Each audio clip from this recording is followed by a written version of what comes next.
A Francuzi wielbią się w rzeźbach, wielbią się w sztuce, wielbią się w kobietach, wielbią się w nagości. Moi drodzy, ziarno niezgody. Dlaczego? Mamy bilet, mamy bilet. Nie ma nic na krzywy ryj. Merci beaucoup. O kurde, ostro.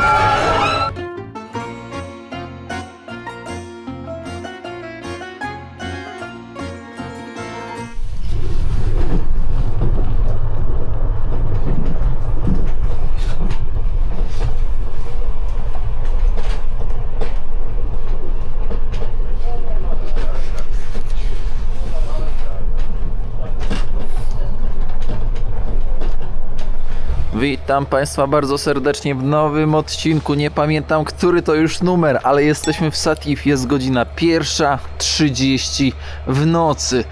Podespałem troszkę w akuszetce. Powiem tak, pełna powaga. Moi drodzy, rozpoczynamy nowy odcinek. Co tu się wydarzy, nikt tego nie wie, ale jest 1:30, więc wypadałoby znaleźć nocleg. Dobrze, że śniegu tutaj nie ma. Słuchajcie. Ludzi nie widać. O, i już widać dużego Mercedesa, co jest niezbyt, powiedziałbym, częstym widokiem. Hania już wypatrzyła gdzieś tutaj duży hotel. Cisza, spokój. Proszę ja was, gdzie tutaj jest noclegownia? W sensie alberga po francusku, czyli miejsce do przynocowania. Jest problem. Pierwszy raz chyba w karierze podróżniczej zdarza się tak, że w dużym mieście Satif, którym jest Satif, chodzimy już, z 10 hoteli obeszliśmy i na wieść, że chcemy podwójny pokój albo pojedynczy, ale że jesteśmy we dwójkę, to niestety nie chcą nam sprzedać tego pokoju. Pomimo, że to nie jest najtańszy pokój. To jest taki, powiedziałem, cenowo 100 i w górę. Nie chcą nam sprzedać, bo nie mamy książeczki małżeńskiej, albo po prostu nawet nie mówią, że nie mamy, nie pytają, czy mamy książeczkę małżeńską, tylko po prostu od razu mówią, że jest full i koniec. Ale jak może być w takim mieście każdy hotel full? Gdzie nie zajdziemy, to mówią, że full. Najpierw gość pyta, czy książeczka jest, mówimy, że nie ma, później tak się pokręci i mówi, że full. Sorry, ale full jest. Marek, no nie przejmuj się. Wszystko będzie dobrze, Maruś. Pozwoliliby nam wtedy? No bo ogólnie jeden gość pyta, ale co, ja powiem 2 osoby. Ja mówię tak, 2 mężczyzn, ja mówię nie, no z żoną. A to nie. No to Marek. Marek, zapraszam, idziemy. Mogę być Markiem. Mareczku. Hotel numer 11. Proszę bardzo. Jak coś, to mówię, że z Markiem. Hanie, czapę naciągnij i będziemy jakoś tam improwizować. Powiem wam, że jest 2:30. To już nie są przelewki. 2:30 w nocy. Ten czerwono-biały. To musi zadziałać. Miejscówka ogarnięta. Pokój 4-osobowy. Dacie wiarę?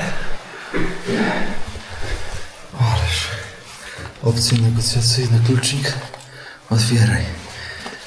Przyjęliśmy strategię chodzenia tylko osobno.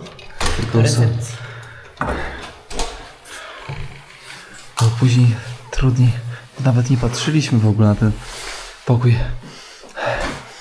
Jest idealny. Jest najfajniejszy. To też jest sen dla 2 małżeństw. O, nawet telefon jest, telefon do przyjaciela. Szanowni Państwo, my idziemy spać. Nie wiem jak wy, ale my idziemy spać. Słyszymy się za sekundę albo za 8 godzin. Widzieliście, jak wstaliśmy po 6 godzinach? Hania dalej jeszcze zaspana. Tutaj jest nasza miejscowa na ostatnim piętrze, na 4. bez windy. Z takim widokiem. O, płacisz, wymagasz. A to jest śnieg, jak dobrze widzę. No chyba, że ktoś może mnie poprawić. Ale mi to wygląda... A może nie, to jest... O Jezu, jaki jest taki ciężkie powietrze. Satif. Ale pogoda nie rozpieszcza. tak jak wcześniej było, pokój tylko 4-osobowy, bo wszystkie wyprzedane, biorąc pod uwagę, że dzisiaj jest ichniejszy weekend. Lecimy na śniadanie, żeby nie przegapić dobroci witamin. To nasz hotelik. O, tu pani już sprząta. Tradycje berberyjskie, więc widać, że właściciele berberowie. Sprzęty z 2001 roku, więc hotel już musi mieć grubo ponad 20 lat. Wszyscy myślą, że mamy książeczkę małżeńską, ale jej nie mamy. Taka jest prawda, ale śmierć fajami. Tomek, a ty się nie boisz, że się objemy? No. Merci. O. Ciasteczko wyrwałem. Hania wyrwała croissanta. I mamy jeszcze jedno ciasteczko. Patrzcie, jaka restauracja oldschoolowa. Magnetofony stare, odtwarzacze.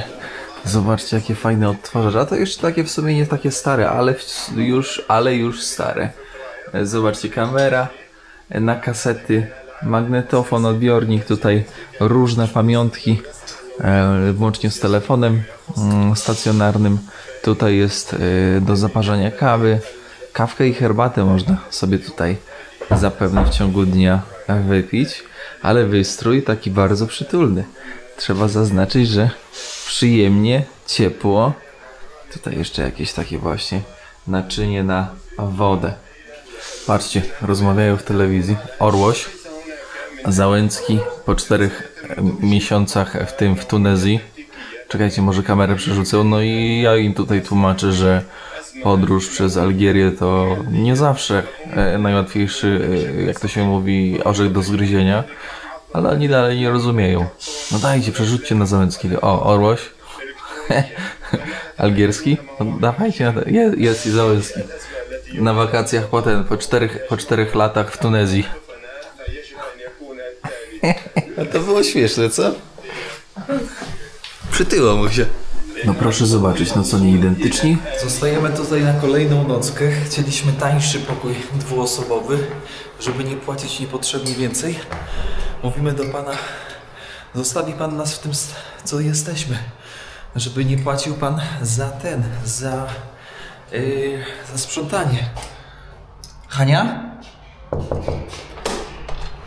Tutaj, za sprzątanie. Pan mówi, nie ma bata. Muszę was przenieść. No i mam poczucie, że przeniosłem nas do lepszego.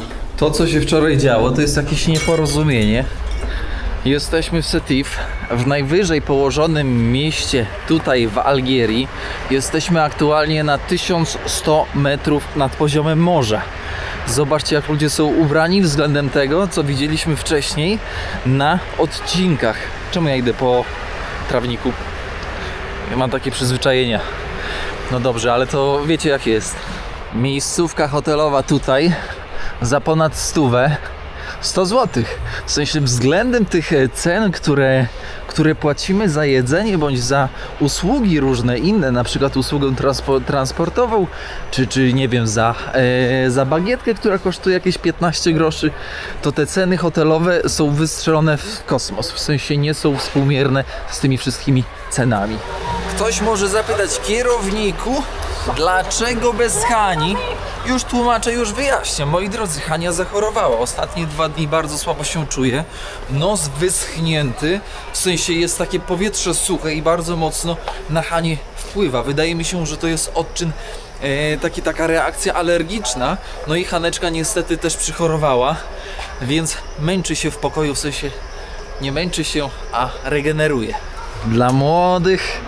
Dla młodych stroje dla dzieciulek. Zobaczcie, jakie piękne szaty. Proszę bardzo. Ale nas wczoraj zrobili z tym hotelem. Powiem wam, że normalnie szok. Ale najlepsze jest to, że jak dostajesz tą książeczkę małżeńską, w sensie masz tą książeczkę małżeńską, w sensie, dobra, jak masz ślub i masz obrączkę, to nic nie daje. Jak nie masz fizycznie tej książeczki, to też nic nie daje. W sensie, jak nie masz aktu małżeńskiego, to nic nie daje. Musisz wszystko mieć na papierze. Przyjść, pokazać na papierze i dopiero wtedy to ma największy sens. To działa. Inaczej nie. ponad 300 000 ludzi. Ponad 300 000 ludzi, jest to duże miasto. I ostatnio, jakiś czas temu na odcinku powiedziałem, że Oran to miasteczko. No w sumie 600 000 względem takiej Warszawy to miasteczko, ale Oran to miasto, które jest drugie co do wielkości w Algierii. Co prawda Algieria ma ponad 40 milionów ludzi, czyli to jest naprawdę znaczący kraj pod względem populacyjnym, moi drodzy. No więc na to trzeba zwrócić uwagę. Tutaj mamy ponad 300 000, więc też nie jest mało, nawet można powiedzieć 400 000, bo to jest poniekąd taki punkt na mapie Algierii, który można nazwać spichlerzem kraju, ponieważ rozciągają się tutaj uprawy zbóż, które karmią praktycznie cały kraj. Nie narzucam kamery na swoją twarz, bo uważam, że moją twarz znacie. Dawajcie, że moją twarz znacie, a jest więcej do zobaczenia tutaj właśnie w kamerze tej frontowej. Więc obserwujcie, patrzcie, ale zwróćcie też uwagę na to, co wcześniej powiedziałem. Zobaczcie, tutaj jest hotel na hotelu i my wczoraj dopiero za 12 razem zostaliśmy przyjęci i słuchajcie, zostaliśmy przyjęci tylko i wyłącznie z prostej przyczyny. Powiem wam, jaka jest moja hipoteza w tym temacie. Mianowicie był tam gość młody, taki w naszym wieku, około 30, który nie był przesiąknięty naleciałościami religijnymi. Wszędzie, gdzie wcześniej byliśmy, to byli starsi ludzie, w sensie starsi, no 50, 60, którzy było widać, że są bardzo restrykcyjni i religijni. A ten młody gość po prostu nas zobaczył, mówi, jest wolny, okej, idźcie. Koniec w temacie. Koniec tematu. Z rana wypiłem tyle kawy, że normalnie aż mnie nosi. Normalnie mógłbym tutaj latać po tym Satifie. Teraz idziemy do takiego kuriozalnego punktu i piłka nożna. Piłka nożna, jak pytają skąd jesteś, to ja nie mówię, że z Polski, tylko wiecie co mówię? Mówię, że jestem z tego, od Lewandowskiego. Pozdrawiam, Robert. Jak obejrzysz vloga, no to pozdrawiam cię serdecznie. Może kiedyś we dwóch pojedziemy gdzieś sobie pokopać piłkę, tudzież pozwiedzać jakieś ciekawe rewiry. Troszkę Ameryki i Włoch w jednym, w Algierii, Manhattan Pizza. Zawiesiłem się na początku troszkę na tej temperaturze i klimacie. Mamy tutaj klimat śródziemnomorski z elementami kontynentalnymi. Czym się to charakteryzuje? Już tłumaczę, już wyjaśniam. Słuchajcie, lato gorące i suche. A jak jest lato gorące i suche, salam alejkum, a jak jest lato gorące i suche, to jak macie 35 stopni, szanowni państwo, to czujecie to cholernie, mocno. Jest sucho i gorąco, po prostu niekiedy nawet nie do wytrzymania wręcz. A kiedy mamy elementy kontynentalne, to moi drodzy, zima jest taka też chłodna i sucha, ponieważ jesteśmy na 1100 metrów nad poziomem morza i tak średnia temperatura to jest od 0 do 10 stopni, czasami z elementami, że tak to określę, śniegu. Ale rzadko jest ten śnieg. Teraz możecie sobie zobaczyć, że jesteśmy w czasie zimowym, a śniegu ani widu, ani słychu. Chyba na Podlasiu został. Fontaine Ain Fouara. Tak nazywa się tak zwane ziarno niezgody w Setifie, ale i w Algierii. I pokażę wam, na czym to ziarno niezgody polega. Dość ciekawe zderzenie czegoś, co było, z tym, co jest, z prawem, które było, z prawem, które aktualnie jest. To pokazuje podziały. Ciekaw jestem, co o tym będziecie myśleć. Obserwujcie to, co powiem i zobaczcie to, co moje oczy zobaczą. 1892. Jak dobrze wiecie, bo oglądacie odcinki z baczną uwagą, był to czas kolonizacji przez Francję, a Francuzi wielbią się w rzeźbach, wielbią się w sztuce, wielbią się w kobietach, wielbią się w nagości. Moi drodzy, ziarno niezgody. Dlaczego? Ponieważ kobieta jest kobietą rozebraną, ukazującą tors. Szanowni Państwo, i to jest ziarno niezgody. Dlaczego? Bo kulturowo w czasie kolonizacji było to jak najbardziej w zupełności normalne. Ale teraz, kiedy kraj jest totalnie, powiedziałbym, zislamizowany, to już ta rzeźba nie jest taka normalna. Były zamachy, które miały na celu zniszczyć tą rzeźbę przez ludzi, którzy nie zgadzali się z tym, że ona jest naga w centrum miasta. Więc akty wandalizmu bardzo często. W czasie wojny domowej tutaj, oczywiście ten punkt był takim punktem zapalnym, gdzie ci ortodoksyjni muzułmanie jak najbardziej próbowali zgładzić z ziemią, zgładzić tąże figurę z ziemią, rzeźbę, fontannę, żeby nie brudziła miasta. A z drugiej strony są ludzie, mieszkańcy, dla których jest to symbol historii, symbol przeszłości, symbol wolności, zwłaszcza dla kobiet. Wiecie, co w tym wszystkim jest najciekawsze? Tak, tutaj mamy meczet, a tutaj mamy tąże pannę z gołym torsem. Myślę, że imam, jak przychodzi na robotę do meczetu, to za każdym razem, jak widzi tąże pannę, to go krew zalewa. Na bank! Daje rękę uciąć.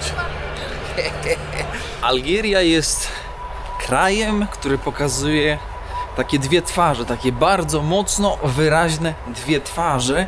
Nie tą twarz taką aktualną, czyli opartą mocno na religii, młodych ludzi zwłaszcza, i tą ukrytą, tylko dwie są takie najzwyczajniej w świecie nieukryte, że tak to określę, idę w tę stronę. I można ciekawie zobaczyć to zderzenie poglądów. Stary świat z nowym.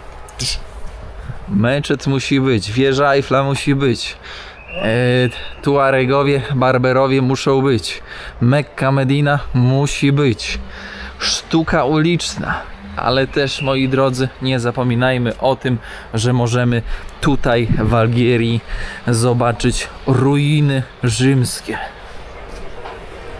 Przepraszam, pulpet, którędy tam do wejścia do tego, do tych ruin? Aha, w prawo. Jest i ziomek, tutaj już nagania na parking. Rach, ciach, ciach. Golf, dwójka chyba, albo trójka zaparkowany. Tutaj widzicie, jest do kupienia budynek w samym centrum. Więc jak zadzwonicie, powiedzcie, że ode mnie 280 m2 budynek, śmiało, na kod jak to daleko, 0% zniżki. Na mnie zawsze możecie liczyć w takich kwestiach kupowania nieruchomości w różnych częściach świata. Ale tak śmiechem żartem, uważam, że tutaj zagraniczny nie mógłby kupić sobie nieruchomości, ponieważ musiałby mieć obywatelstwo, żeby kupić. Tak mi się przynajmniej wydaje. W wielu krajach, takich dziwnych krajach, nieeuropejskich, mniej popularnych, trzeba po prostu mieć obywatelstwo.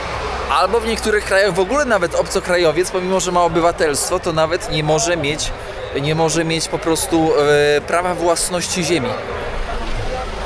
To wszystko, co tutaj widzicie, to turystyka lokalna tak zwana.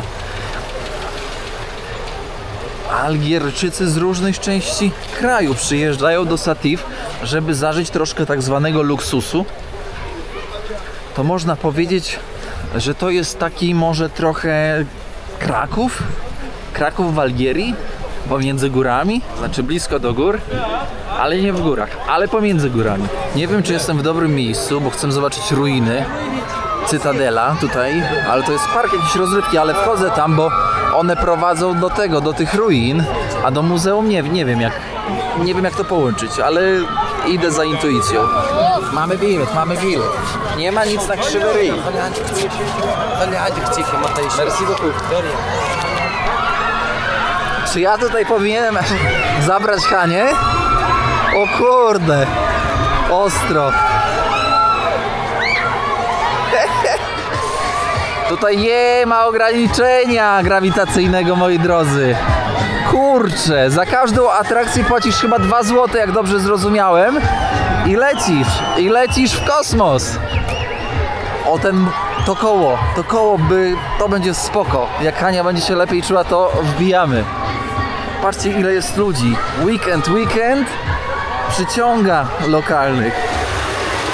Powiem wam, że w takich krajach takie zabawy Mam wrażenie, że zaraz oni wylecą stamtąd.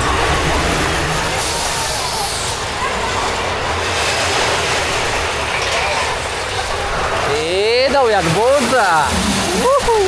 Mistrzostwo świata. Połączenie Muzeum Archeologicznego, ruin rzymskich, bizantyjskich, które ukazują historię z parkiem rozrywki, szanowni państwo. Możemy się uczyć, bo wielokrotnie wizyta w takim miejscu jest nudna, ale dla osób, które się po prostu nudzą, mogą skorzystać sobie z parku rozrywki. Zarąbiste połączenie. Mury pokazuję wam z tej strony, ponieważ muszę tutaj wejść. Chyba bilet jeszcze kupić u tego szanownego waśmościa. Wiecie, że ja nawet nie mam z tyłu głowy, że on próbuje mnie owalić? Na prawo, na lewo? 80 dinarów i lecimy dalej, szanowni państwo. Cesarstwo Rzymskie buduje bramy, buduje imperium tutaj w Setif po to, żeby obronić się przed najeźdźcami z południa, przed Berberami, którzy próbowali przejąć cały rejon tutaj w okolicy. Teraz będziemy wchodzić po cząstce tylko tych ruin, ale za chwilkę wam powiem, jak to wszystko się rozgrywało tutaj. Najpierw Cesarstwo Rzymskie, później Bizantyjskie. Bizantyjskie również rzymskie, tylko podzielone na wschód i na zachód. A później, moi drodzy, Arabowie wkraczają w VII wieku i wyganiają Rzymian i kończy się Bizancjum. Zwróćcie baczną uwagę na otwory okienne. Taktyczne zastosowanie. Pod kątem możesz zobaczyć naprawdę szerokie spektrum tego, co dzieje się na zewnątrz, a z kolei ciężko takiemu najeźdźcowi trafić osobę, która tutaj sobie spogląda. Mała przestrzeń. Bezpiecznie, ale wciąż efektywnie. Idziemy dalej.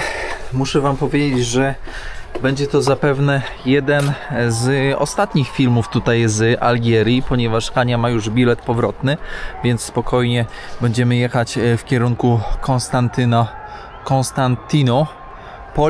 Konstantynopola, żeby Hania stamtąd wyleciała, a ja będę już kontynuować podróż solo. W sensie ostatni. Myślę, że jeszcze może będą 2, może maksymalnie 3 odcinki, więc tak na spokojnie ten koniec będziemy robić, żebyście nie myśleli, że to już jest tak, że to już jest teraz koniec i voilà. Tak właśnie przeszliśmy tymi murami rzymskimi, moi drodzy, no i koniec. I koniec. Tutaj mi wygląda na kościół. Na kościół katolicki, krzyże pościągane, jak to wiadomo, ale ewidentnie wygląda na świątynię. Tutaj oczywiście baraki i dachy, żeby nie odleciały, ale tak, na każdym dachu jest klimatyzacja, tak jak wspominałem o klimacie, więc widać, że tutaj ta temperatura musi doskwierać mocno latem. A nie, tutaj się pomyliłem, bo tutaj jeszcze są te ruiny. I tutaj było, moi drodzy, tak jak ogólnie w Rzymie, Forum Romanum, amfiteatr, rynek, to wszystko się tutaj właśnie mieściło. A mury zamykały, domykały całe miasto, dając bezpieczeństwo. Czasami jak idę miastem, młodzi mężczyźni, bardzo często młodzi mężczyźni, albo starsi mężczyźni, albo młode kobiety, albo starsze kobiety machają palcem, że nie chcą być na kamerze. Ja to w zupełności respektuję. Może czasami tego nie zauważę, więc na filmie możecie widzieć, jak ktoś macha palcem, że nie chce być nagrywany. Mam poczucie, że tak, zwłaszcza młode dziewczyny, tak się boją kamery, tak jak wcześniej wspominałem. Uważam, że z czasem coraz trudniej będzie robić vlogi podróżnicze, ponieważ ludzie są coraz bardziej świadomi, czym jest internet i social media, no i bardzo często oglądają w social mediach śmieszne rzeczy i mają też poczucie, kiedy widzą youtubera, mają też poczucie, że będą przedstawieni w śmieszny sposób, a następnie będą ocenieni, czego się ludzie ogólnie bardzo boją. Bo to jest tak, że ty tworząc, pokazując kogoś, wystawiasz tą osobę też na ocenę. Ja sobie zdaję z tego sprawę. Ja cały czas jestem bombardowany komentarzami, bardzo małą ilością komentarzy negatywnych, takich, które de facto nic nie wnoszą, bo konstruktywny komentarz to nie jest komentarz negatywny, tylko on coś wnosi. Ale ludzie z reguły wiedzą zawsze lepiej. Wiedzą zawsze lepiej, jak podróżować, wiedzą zawsze lepiej, co powiedzieć, wiedzą zawsze lepiej, jak dany kraj przedstawić, więc ludzie zawsze będą cię oceniać. Zawsze. No i oglądając te TikToki, czy tam i na Instagramie śmieszne filmiki, ludzie boją się tej oceny. I ja to w zupełności rozumiem. To, że u mnie już skóra kierownicza jest dość gruba, ponieważ no już zostałem oceniony od czubka sandała po sam czubek, że tak powiem, mojej głowy. Więc jakoś to biorę na swoją klatę. Ale nie każdy potrafi to przyjąć. To lata, że tak powiem, lata wypracowanego potu na plecach, pod plecakiem. Patrzę na tą kuruzelę chciałem powiedzieć i już mi się wymiotować chce. Ja pierdzielę, powiem wam, że chyba jestem trochę podchorowany. Zwymiotowałbym, normalnie bym zwymiotował.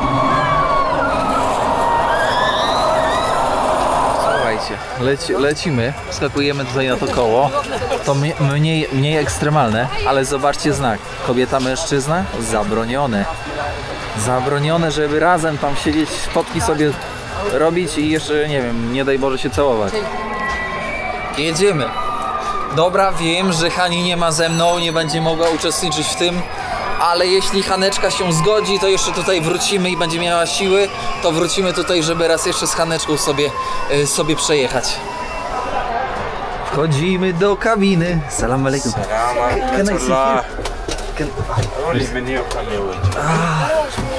Nie ma Hani, ale mam swoich koleżków. Tutaj jest nowoczesny hotel. Teraz będziemy oglądać troszkę z innej perspektywy miasto Satif. Powiem wam, że ja przecież ze spadochronem skakałem, a czuję trochę taką... Tętno mi podskoczyło, jak widzę wysokość. Czujecie? Ja z kilometra skakałem ze spadochronem, a teraz czuję, że czuję taki strach. Ale faza, odzwyczaiłem się. Dobra, młody, nie panikuj, to wiesz. Zobaczcie, jak wysoko, ty. Nieźle, to trzeba cały czas, wiecie, być, że tak powiem, na wysokości, żeby się oswoić z tym. Ale ciekawe. Zobaczcie na to, ty, na samym czubie jesteśmy. Ja to jestem pełen podziwu ludziom, którzy wchodzą na jakieś takie, wiecie, różne wysokie rzeczy. W szoku jestem. No i elegancko się zatrzymał, cholera. I jak oglądacie ten odcinek, to znaczy, że przeżyłem. Ja pierdzielę. Po co mi tyle stresu w życiu?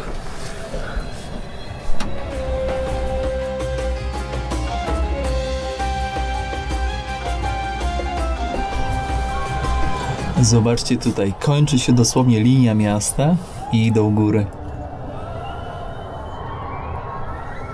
Wiecie, co jest fajne ogólnie w takim parku w Algierii? To, że relatywnie każdego stać na taką atrakcję, ponieważ bilety wejścia na takie atrakcje to jest koszt mniej więcej 2-3 zł, niekiedy złotówki, więc te dzieci mogą się tutaj naprawdę wybawić. Z kolei u nas takie wejście na taką kolejkę, no to myślę, że chyba z 10, nie wiem, 10 zł to nie, ale z 20, więc kilka kolejek to już jest taki znaczący koszt dla rodzica, a biorąc pod uwagę, że załóżmy ktoś może mieć 2 dzieci bądź 3, no to już takie wyjście do parku rozrywki może być kosztowne. A tutaj przyjemne ceny. Wychodzimy już z parku rozrywki. Co za dużo, to niezdrowo. Pizza, kebab, al ladino. Oj, sorry. Sorry, mamori. Doktor Salah Kelkul, medicine specjalist. Zobaczcie, to wygląda, jakby tutaj się czas zatrzymał. Zobaczcie, jaka mozaika na ziemi. O, szanowni państwo, tutaj ewidentnie czas się zatrzymał. Lubię chodzić po takich klatkach starych. Mam nadzieję, że kamera tutaj daje radę w tym momencie, bo kiedyś no nie dawała rady w takim oświetleniu. Zobaczcie, jaka klimatyczna klatka. Teraz zerknijmy nieco do góry. Wysoko. Wysoko. To wszystko, co widzicie, moi drodzy, to jest pozostałość po Francuzach. Gdyby nie było kolonizacji, nie byłoby to tak, w sensie nie wyglądałoby to tak, jak to teraz wygląda. Wyglądałoby to zupełnie inaczej. Ciężko powiedzieć, czy ciekawiej. To bardzo subiektywne. Chciałbym zobaczyć tutaj całkowicie taki 100% berberyjski styl, architekturę i cały ten klimat. Byłoby to ciekawe. Teraz mamy taki totalny miszmasz. Francusko-ichniejszy. Ups, przepraszam panią. Teraz, moi drodzy, trzeba wykombinować, jak wymienić, szanowni państwo, pieniądze, dolary. Musimy udać się na skła, czyli nic innego jak czarny rynek. Czarny rynek, powtarzałem już na wcześniejszych odcinkach, że te ceny za dolara, szanowni państwo, są na czarnym rynku znacząco wyższe. Więc biorąc pod uwagę, że jesteśmy całkiem przyzwoici z matematyki, to idziemy na czarny rynek, żeby nie wspierać tej polityki dziwnej rządu algierskiego, który blokuje poniekąd dolara. Tutaj Hania odebrana, Hania odebrana. Jestem dużo zdrowsza? Troszkę zdrowsza. Ruszamy coś zjeść tradycyjne. Dużo zdrowsza. Ruszamy z Haneczką na jedzenie lokalne. Nie mogłem ich zagłodzić, tak jak niektórzy piszecie, że kierowniku, ale Hania nic nie je. Nie zawsze, jeżeli coś nie jest pokazane, moi drodzy, na kamerze, to nie znaczy, że tego nie ma. Niekiedy po prostu najzwyczajniej w świecie niektórych rzeczy nie nagrywamy. Ja w tej podróży po prostu się już wycwaniłam i mam zwykle banany w plecaku. Na czarną godzinę. A dzisiaj Tomek mi orzechy przyniósł. Wizyta w aptece nie może się nie odbyć.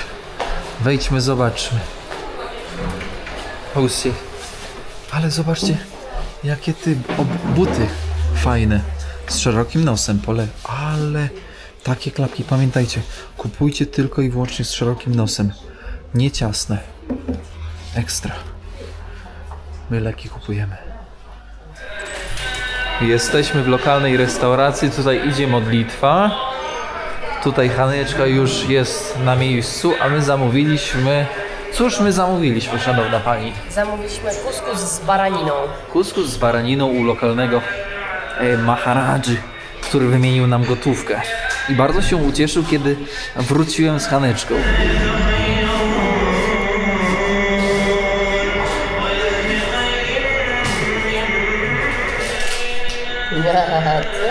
Mamy tak, baraninę, która jest ciężka do zrobienia. Dobra baranina jest ciężka do zrobienia, zaraz przetestujemy. To jest trochę jak taka harira. Porządnie zrobiono, widać kawałki, nie taka zblendowana. Tutaj mamy kuskus z ciecierzycą i z czymś. Nie wiem, co to jest. Ale to jest właśnie... Ale to w ogóle zasługuje jeszcze do popatrzenia te sztućce. No. One są ogromne. No tak. Smacznego. Testujemy. Kuskus. Kuskus. Dobrze zrobiony. Ale pyszne. Weźmy z sosem, bo to się przeważnie tak, wiecie, sos nakłada. Zimne. Zimne? Zimne, mięso zimne, ale zobaczmy baraninę. Baraninę jest ciężko zrobić dobrą. Zimna. No nie. Mówimy panu, że zimne? To ciepłe. Zobaczcie, jak fajnie zrobiony jest kuskus. On się po prostu sypie. Kuskusu nie gotujemy. Kuskus, moi drodzy, zalewamy wrzątkiem i czekamy, aż on napije się tej wody. Fantastycznie zrobiony. Sypki.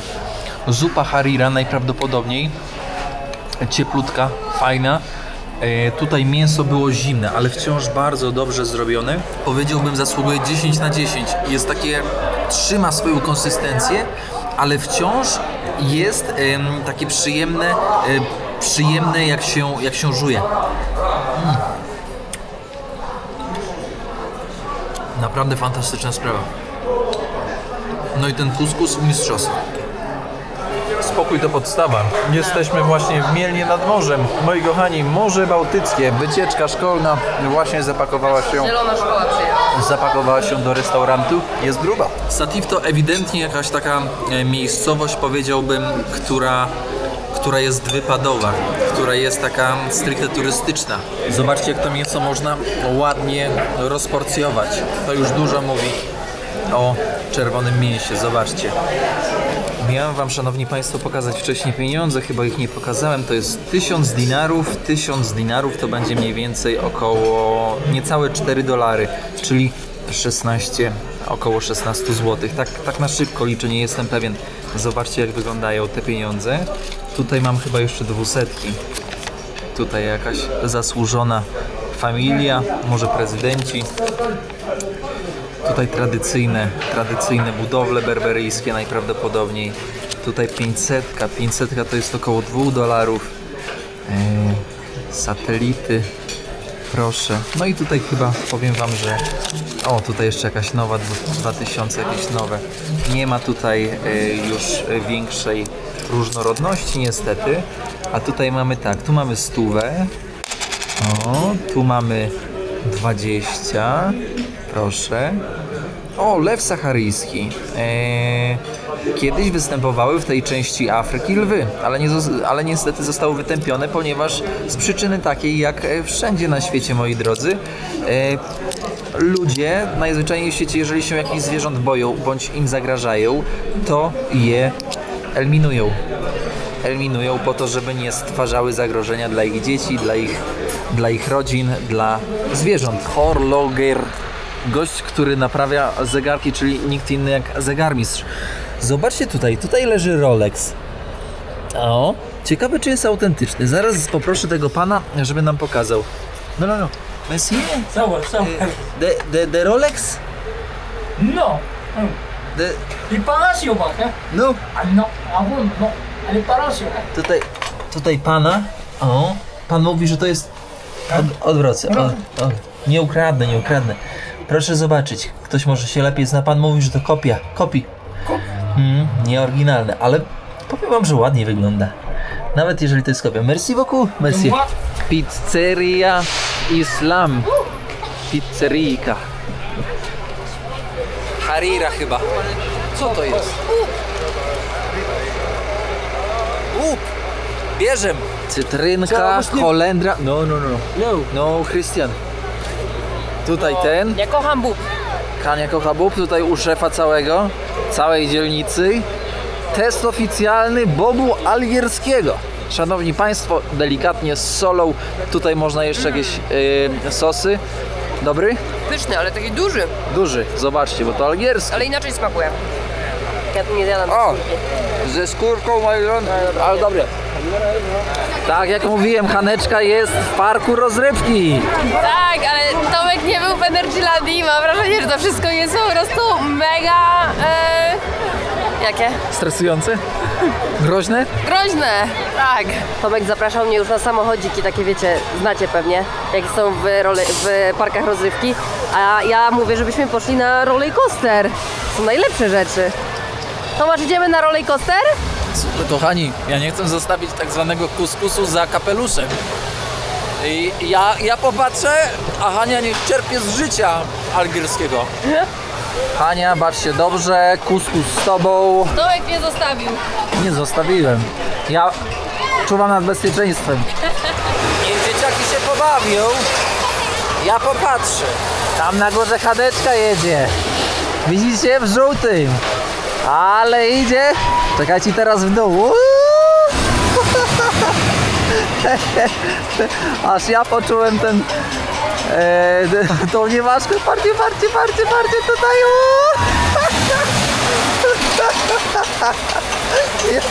Jaka meka. Anela, jak wrażenia? Ale emocje, no po prostu niesamowite. Ale fajnie było? Nie, no spoko było, takie małe przewyższenia. Ale Tomek jakby pojechał do Energylandii, to by mógł tam co najwyżej cukierki pojeść.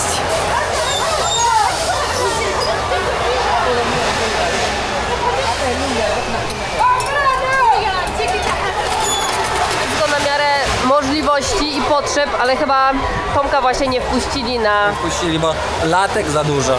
Latek za dużo. Za dużo i kilogramy za duże chyba, ale na motocyklu jechałbym. Płaczę. Kilogramy to chyba nie, ale latek to dużo.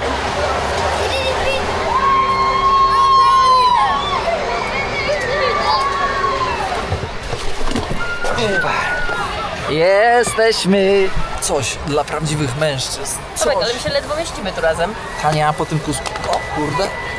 A, to tutaj już myślałem, że po tym kusku się nie zapniemy tego. No dobrze, no i pojechali, szanowni państwo. O kurde. O kurde. Ty, to Hania kieruje. Dziku.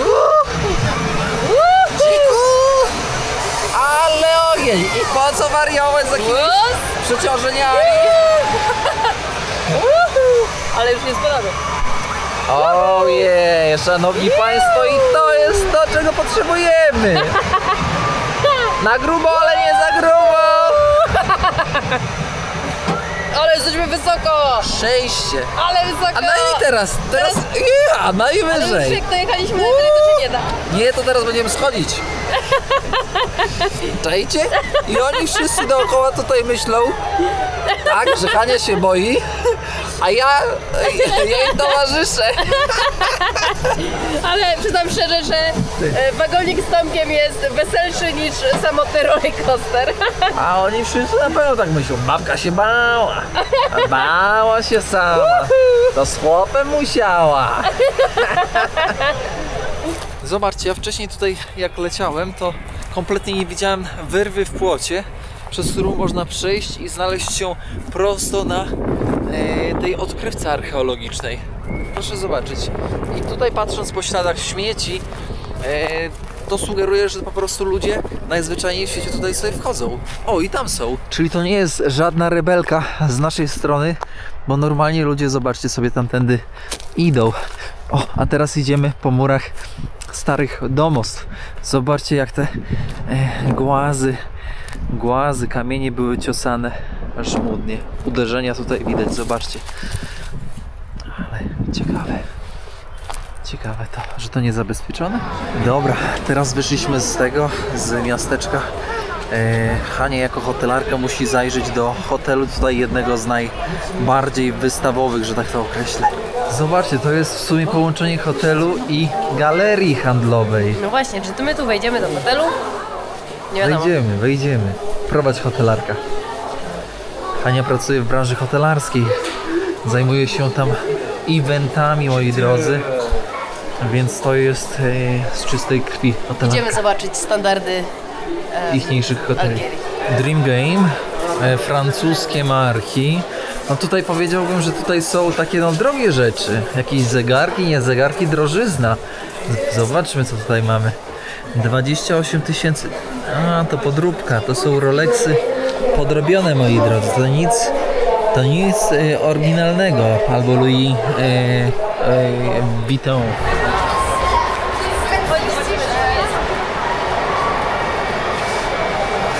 Te bramki to mają sens, jakby co.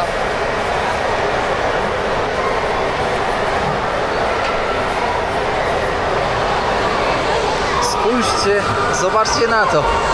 Lodowisko w galerii handlowej, ale zarąbiście. Voilà.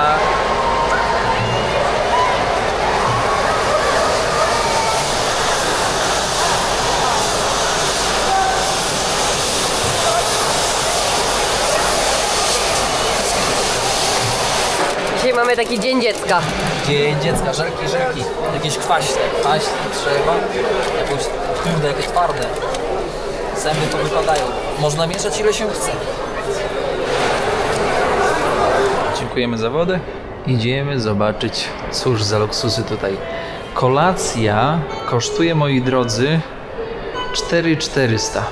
Ciężko mi jest teraz przeliczyć, ale około 80 zł w takim hotelu. Idziemy na 17 piętro do restauracji.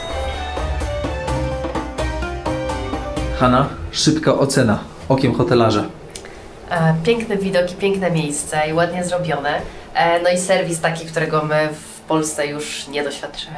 Czyli co? Czyli tacy przyjaźni? Bardzo uprzejmi, tacy, że widać, że po prostu chcą tu być. I są dumni z tego. A, faktycznie, bo to nie jest taka praca byle jaka, że tak powiem, Robią nie? coś wyjątkowego i oni to czują. Proszę zobaczyć foty. Foty z duchem francuskim. To zdjęcie mi się bardzo podoba. 17 piętro. Zobaczcie, jak się widok rozciąga. Świeże owoce morza można zamówić. Proszę bardzo, tutaj ceny. powiedziałbym, że naprawdę spoko ceny. Nocka w takim hotelu, biorąc pod uwagę fakt jego standardu, to jakieś ponad 300 zł. Powiedziałbym naprawdę mało, jeżeli chodzi o taki hotel. To można powiedzieć, że to jest 4-gwiazdkowy chyba nawet, albo może i 5. Chociaż tutaj to jest naprawdę ogromny standard. Taras widokowy. Ale latem tutaj musi być zarąbista miejscowa do tego, żeby pić herbatę, bądź kawę, bądź raczyć się jakimś dobrym daniem. Pamiętacie kuskus z baraniną? Zaprosiliśmy tysiaka. A tutaj z kolei Hania patrzy na ten i mówi, że pasta, czyli makaron z czym tam był? Z krewetkami kosztuje 1500. 1500. I tam było na ulicy, tak w sensie w takiej restauracji lokalnej, z ulicy jak wchodzisz, a tutaj w takim hotelu. Na 17 piętrze. Na 17 piętrze. Jaka mała różnica. Szanowni Państwo, kończymy odcinek na dzisiaj. Dziękujemy za uwagę. Trzymajcie się ciepło. Herbatę zalali nam chłodną wodą. Takie życie. Życie jak w Madrycie. Pozdrawiamy i o Hanie dbamy. Tak.